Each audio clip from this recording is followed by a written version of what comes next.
En Mosul no queda un solo cristiano. Y esta, que van a ver a continuación, es la bandera que nos quieren imponer. Con esa bandera quieren rediseñar el mapa de media Europa, de Oriente Medio, casi todo el norte de África, yo diría que casi la mitad de África. Esta es la bandera que han prometido hacer ondear en el Vaticano y en la Torre Eiffel. ¿Por qué es negra? ¿Qué significan las letras que lleva inscrita? ¿Qué es un califato? ¿Y quién es realmente el califa Ibrahim? ¿Por qué decapitan? ¿Por qué anulan a la mujer? Hoy tendremos a los dos mejores expertos en el tema aquí en El Espejo.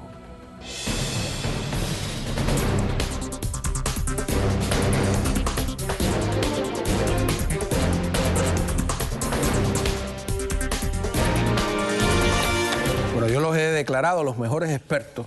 Sí, y déjeme justificarlo.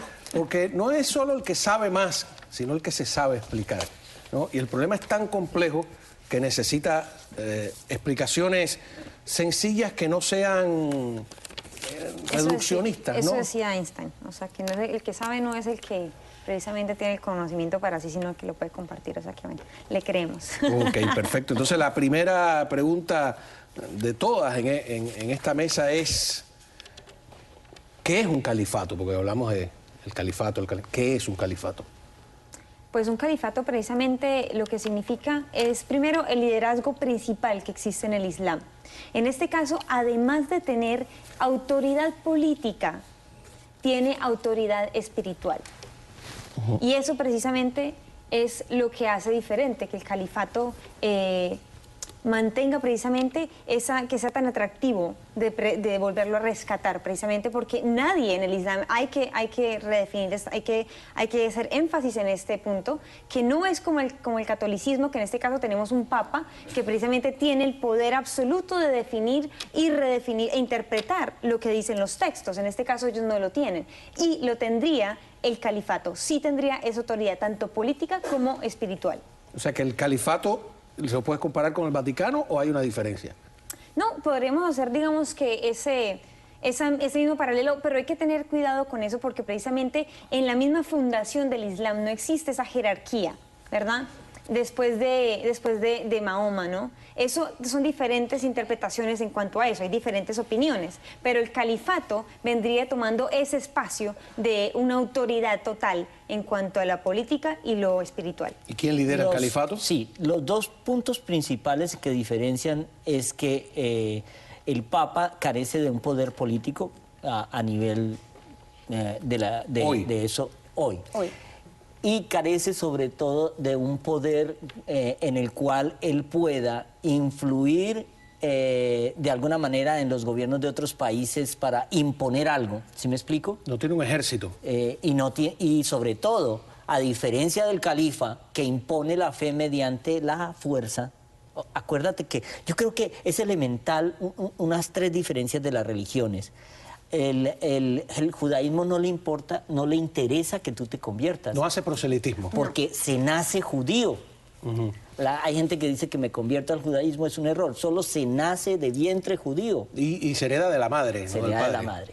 El catolicismo hace un proceso de catequesis, el catolicismo hace un proceso de llevar la palabra mediante la conversión. Hace proselitismo, sale a buscar adeptos. El Islam se impone. Y entonces se impone mediante elementos como que pues en realidad, estaba de acuerdo. O sea, practica el proceso, es parte de la religión. Digamos que es un mandato precisamente ir y pronunciar el mensaje, ¿verdad? Compartir el mensaje, pero está escrito también en el Corán que usted no se puede imponer ante la voluntad de otra persona y que el Corán tiene que entrar de manera natural y que tiene que ser precisamente por parte del individuo tomar la iniciativa. Y por eso hay mucha queja de muchos musulmanes que no les gustan, como en el Estado de Arabia Saudita. Y al que no se quiera convertir. El que no se quiera convertir, pues obviamente le dan pena de muerte. Agudelo, ¿quién es el líder de este califato? Abu Bakr Baghdadi es un hombre que venía ya luchando desde el año 2006. Ese es el que se autodenomina el califa Ibrahim. Él mismo se autodenominó. Pero entonces, si vemos en este proceso, este movimiento fue creado en el año 2003, se transformó en el 2005, en el 2006 ya empieza a deslindarse del movimiento Al-Qaeda, en el 2007 se declara el Estado Islámico de Irak, ¿Después del Levante? No, eso viene después. Por eso después. En el 2007 es con al-Mahri, que es el que declara esto, pero a él lo matan en el 2010 las fuerzas americanas en un ataque. Entonces, en el 2012 se recrudece la violencia en Siria y se aprovecha eso para que en el 2014 él ya declare, por una parte, un año antes había declarado el Estado Islámico de Irak y el Levante, y ya anula eso y coge el nombre del califato. La lucha contra Al-Qaeda se personificó, ¿no? Todo el mundo se sabía el nombre de Osama Bin Laden. Capturar, cazar a Osama Bin Laden fue una misión. Está esa famosa película que habla sobre todo lo que sucedió. Pero con el califa Ibrahim no pasa lo mismo, no se está personificando. ¿Será que no tiene el mismo peso que tuvo Osama Bin Laden sobre... Es un peso ¿O es brutal. un error de Occidente? Miremos a este califa. El problema de este Estado Islámico es que ¿Es comparable o no comparable, disculpa, con Osama Bin Laden? No es comparable en el mismo ¿No tiene el mismo peso? Uno era más un líder... Mire, el liderazgo de Osama Bin Laden, él no necesitaba hacer las barbaries que hace este hombre, porque él, a través de todo su proselitismo, él puso su dinero. Era un liderazgo un poquito más filosófico que otra cosa. Entonces, mira esto, piensa solamente esto. El mayor enemigo de este califa no es ni siquiera Occidente, son los chiitas, porque la barbarie más grande que él desarrolló fue contra los chiitas. En el proceso, desde lo que empezó el conflicto en Siria, se han asilado o se han ido de sus hogares 11 millones de personas solo en Siria. Y Siria tiene 23 millones de habitantes. O sea, la mitad de la población fue desalojada. Mosul, una ciudad de las primeras cristianas que existió en la historia de la humanidad. Ahora, casi 2000 años después, no queda un solo cristiano. En una conversación que tenía yo con un sacerdote que logró escapar de Mosul, y me contaba que cómo destruyeron el obispado de Mosul, cómo destruyeron iglesias del año 600, 700. No queda una iglesia cristiana. La tumba de Jonás, como decíamos ayer. No queda una sola iglesia cristiana en... Hablando de cristianos, después quiero que me muestres el modo en que los están marcando y lo que ha hecho el Vaticano para responder. Sigo con la duda de lo de Osama Bin Laden. ¿Por qué no se está personificando la captura? ¿Por qué no están pidiendo la cabeza de este hombre? ¿Porque no tiene el mismo peso? ¿Porque se consideró un error? No, tiene un peso distinto, diría yo. Y es muy bien precisamente lo que estaba comentando Osvaldo. Aquí en este caso, la fama o el poder que está adquiriendo Bagdadi en este momento es precisamente porque se les considera, digamos, la nueva versión de Al-Qaeda, ¿no? Al-Qaeda ya es la vieja guardia. La vieja guardia en este caso tiene una identidad un poquito más académica y en este momento pesa más el soldado o el luchador. Por eso están atrayendo tantos adeptos, no solamente en el mundo musulmán, sino también en el extranjero, porque para ellos pesa mucho el hecho de que están teniendo victorias en el campo de batalla. Esto para ellos pesa muchísimo y es más importante en este caso el soldado que el mismo intelectual. Pero es muy atrevido y es muy intelectual también lo que él plantea del... Que es el sueño panárabe, ¿no? Claro que sí, precisamente. Pero es que... Pero él tiene un PhD. ¿Pero lo puede lograr? Claro. A ver, hasta ahorita él tiene un PhD. ¿En Inglaterra? No, en Inglaterra no, en Bangladesh, en Bagdad, perdón. Él tiene un PhD precisamente en estudios islámicos y la cabeza precisamente de toda esta jerarquía que tiene precisamente formando su califato son profesionales, son ingenieros, son abogados, son doctores. Todas estas personas... ¿Eso es algo de lo que debemos preocuparnos o eso les favorece? No, a ellos les favorece y nos tenemos que preocupar precisamente por lo siguiente.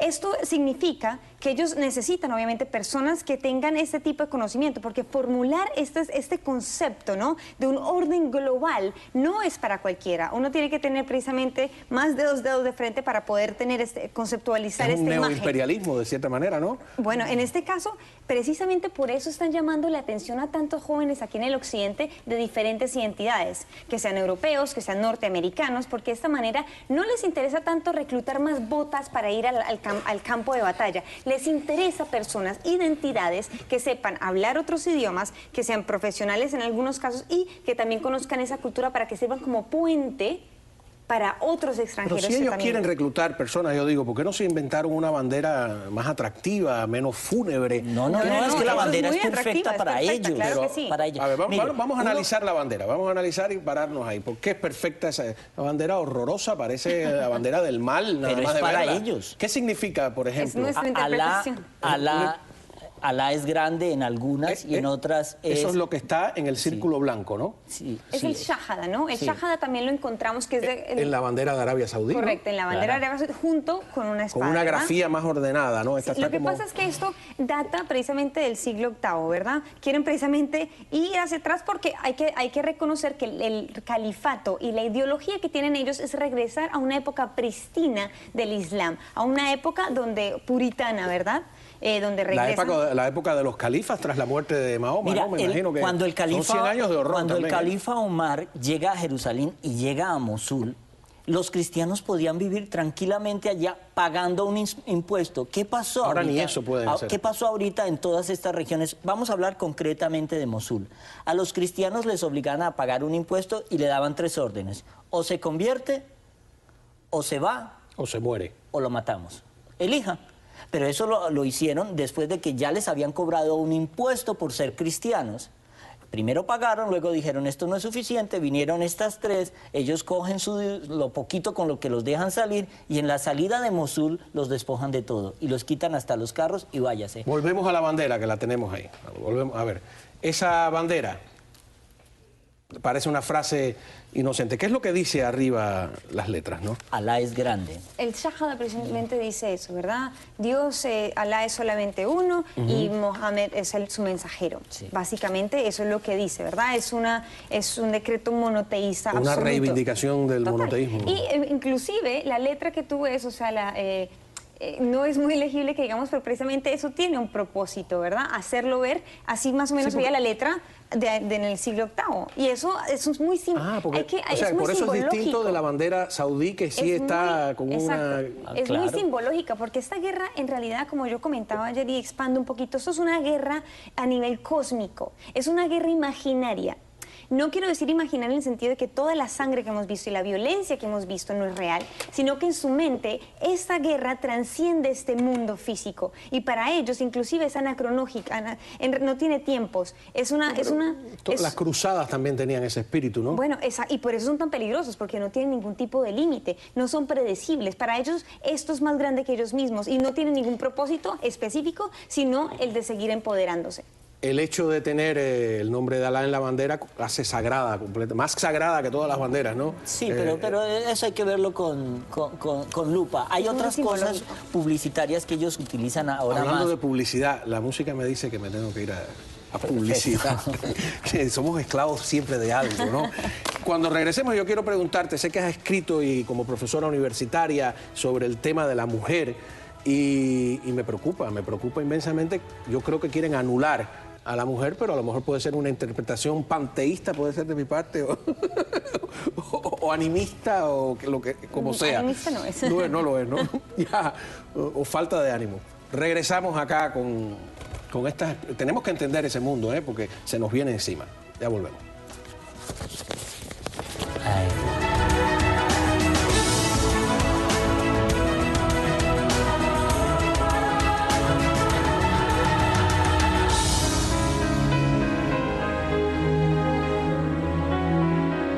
Este programa es presentado por Saudis Toyota y Sedanos